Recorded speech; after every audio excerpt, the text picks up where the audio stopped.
Salam sejahtera. Akhirnya, Muhyiddin memecat Hamzah Zainuddin. Ia bukan suatu yang luar biasa kerana keputusan ini sudah dijangka lama.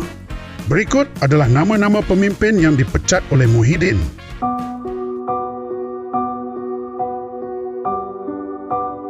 YB Datuk Seri Hamzah Zainuddin, Timbalan Presiden Bersatu, Ketua Pembangkang, MP Larut. YB Wan Ahmad Faisal, Ahli MPT Bersatu, MP Machang. YB Dato' Zainal Fazli, Ahli MPT Bersatu, Adun Sungai Manik.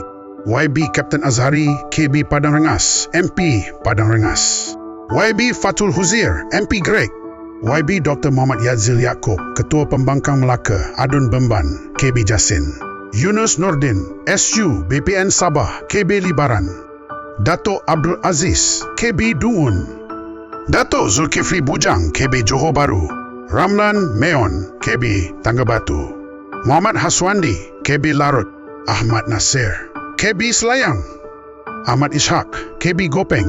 Kamaruddin Majid, KB Telok Intan. Maud Yunus, KB Tapah. Nabila Nur Sahar, Sepangga.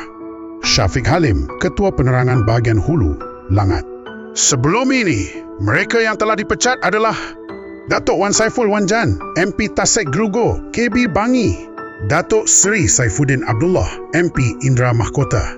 Muhammad Azruddin Muhammad Idris, KB Hang Tuah Jaya. Muhammad Faizal Asma, KB Pengerang. Muhammad Fadli Ismail, KB Ipoh Timur.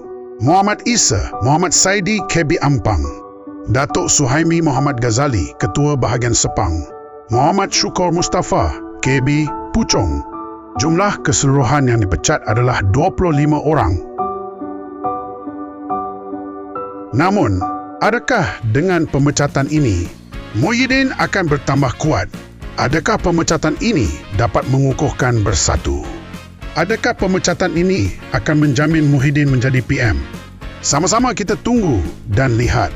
Sekian dulu, teruskan bersama Politico.my.